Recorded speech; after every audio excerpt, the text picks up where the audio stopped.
Attention deficit hyperactivity disorder is a developmental brain difference which affects about 22 million Americans.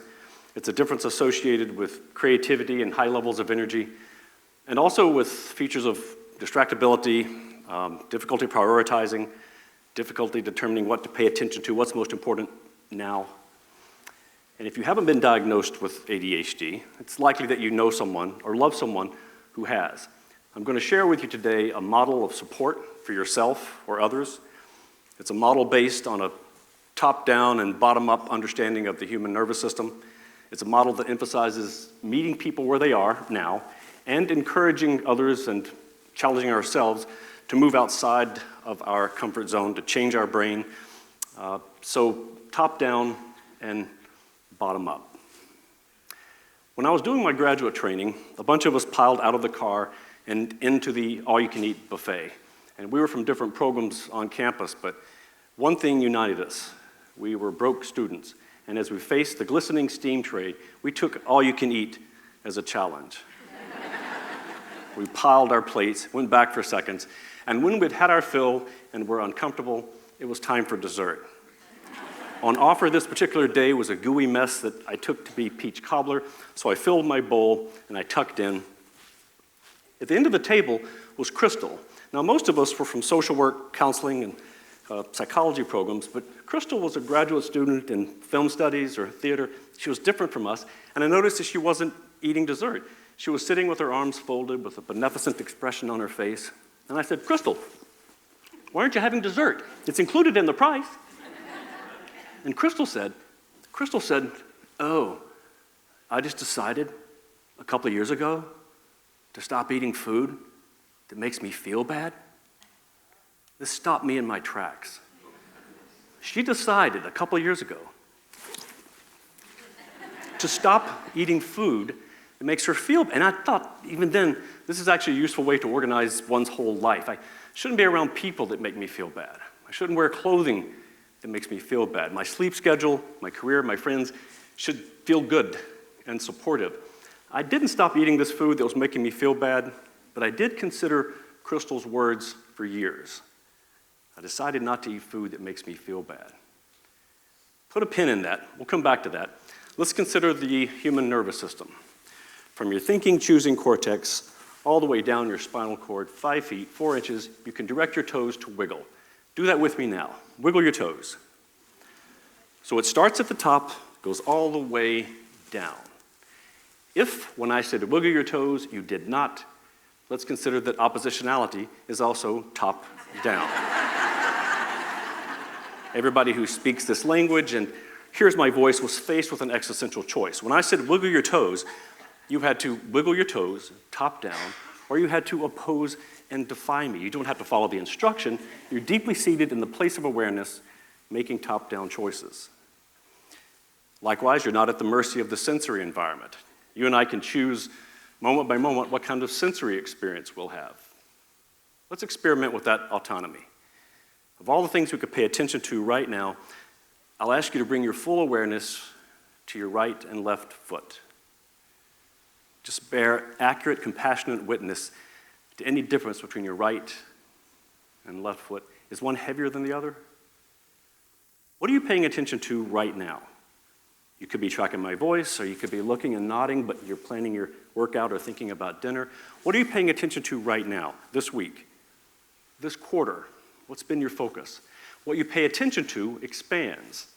You sign up for a wine appreciation class, and you learn that wine is not a unitary construct. It's two things, red and white.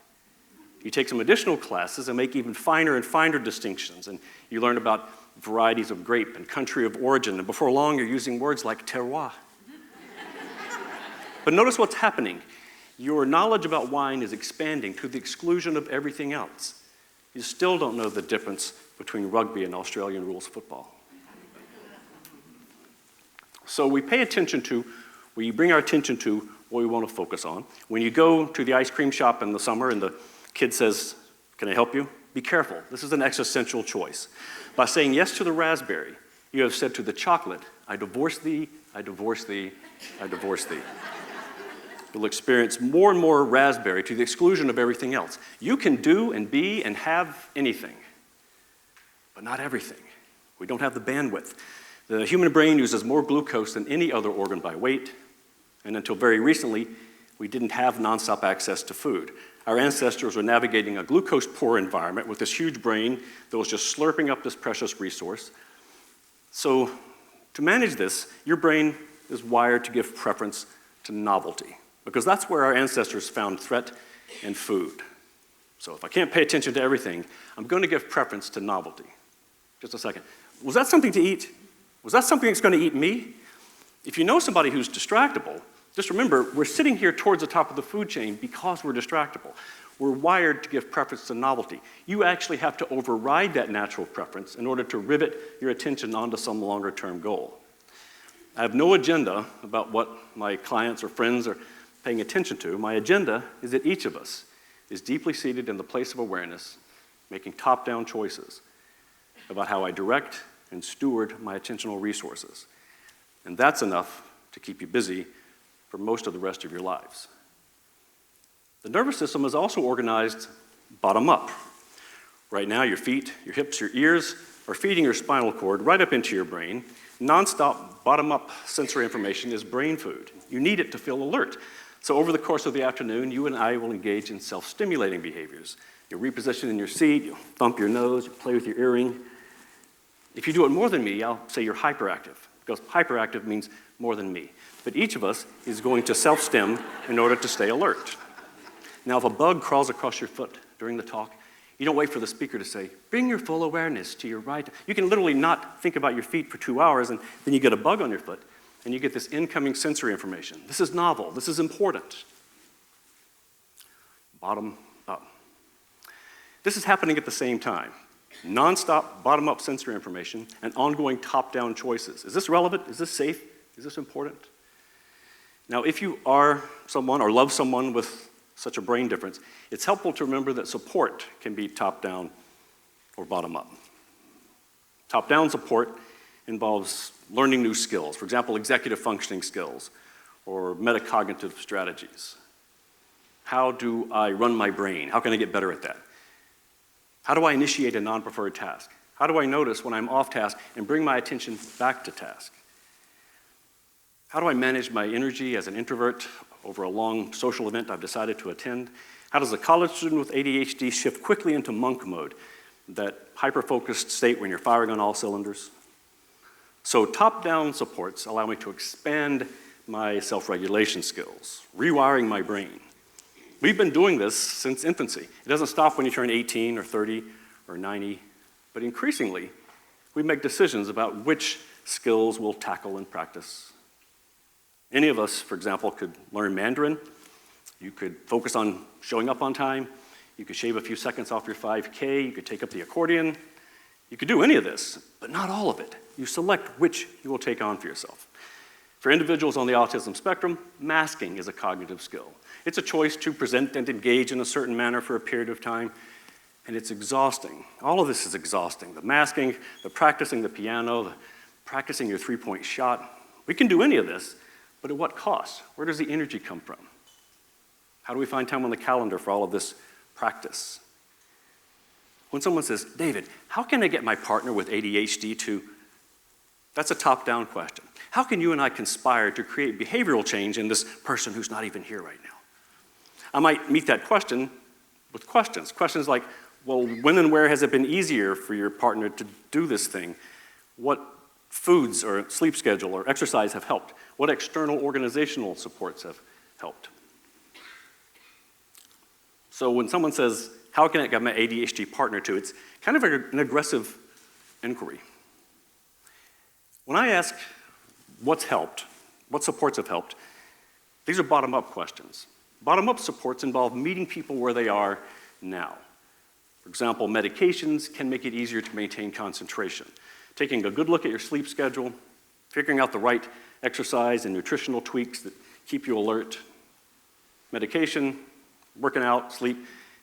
These don't teach you executive skills. These aren't top-down supports. These are bottom-up supports. They help you right now with your current skill set to do the hard thing. Also, requesting accommodations is a bottom-up strategy. These can be formal requests from employers or an educational team, or informal requests from friends and family. When an adult with an impulsive conversational style says, "Hey guys, I tend to interrupt in conversation. That's especially true and I'm excited about the topic, so bear with me." That's a decision to request accommodation. Right now, meet me where I am. We're often encouraged to push beyond our comfort zone, and it is a push. Learning new skills takes a lot of work, it's uncomfortable, and to the extent that you or I are not neurotypical, it's even more uncomfortable. So when somebody says, "How can I get my kid with ADHD?" it's really none of my business when or if any of you will ever change your brain or learn new skills or step outside your comfort zone. The comfort zone is a place to which you return after a period of pushing, expanding, and learning. It's not a lazy place. It's not a childish place.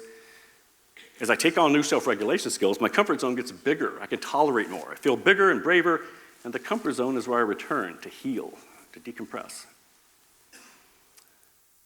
So I think many of us have noticed, since returning to life after the pandemic shutdown, a seismic cultural shift. If you're a certain age, you may have noticed that young people have taken a different approach to work and working, especially since the pandemic. If you're Gen X or older, your greatest achievement may not be drinking out of a water hose in the backyard. If you're Gen X or older, your greatest achievement may be the ability to wake up on a Wednesday when you don't feel like going to work. You're falling apart inside. There is no part of you that wants to get up and out of the house, but here's the thing, you do it. You get up, you shower, you fix your hair, you put on your Falcon Crest shoulder pads, you head out the door, you greet the housekeeping staff, you say hi to the security guy. When you come into the office and your coworker says, "How's it going?" you say, "Fine, thanks. Fine, thanks." If you've been able to do that, get up on a Wednesday when you don't feel like going to work, give yourself an internal round of applause. Just appreciate that skill. The ability, the top-down, willful, muscular ability to push through the ennui and suffering and to do the hard thing anyway, that's something to be proud of. Now, if you're younger than Gen X and listening to this self-congratulatory tale, you might be thinking, "Yikes, we're missing something here," and you'd be right. Many of us are so good at not just showing up to work on a Wednesday, but we've actually tolerated months and years of jobs that were soul-crushing. We've stayed in relationships, roommates, friends, partners, well past the point at which they stopped serving us. We're so good at smiling through the suffering. Sometimes we need to hear, there are bottom-up supports for this. You don't have to tolerate this. Showing up to work on a Wednesday when you don't feel like it is arbitrary. Not arbitrary meaning it doesn't matter. Arbitrary meaning it goes to arbitration. We can discuss and negotiate our needs and preferences. Flex time, for example, is a bottom-up support. Having a certain number of mental health days with no questions asked is meeting me where I am. So yes to the hard hardiness of boomers, and yes to the open flexibility of young people. Returning to Crystal's words of wisdom at the all-you-can-eat buffet, I decided not to eat food that makes me feel bad. My call to action is this. Yes, push beyond your comfort zone, change your brain, learn new skills, and encourage others to do the same, but also notice your discomfort and take that seriously, and notice the comfort zones of others. And trust and believe that our comfort zones will be as diverse as the multicolored offerings on a steam tray at an all-you-can-eat buffet. And some of those options are healthy, they'll make us feel good, they'll nourish us. And some of those offerings, at least for now, will just make us feel bad. Thank you.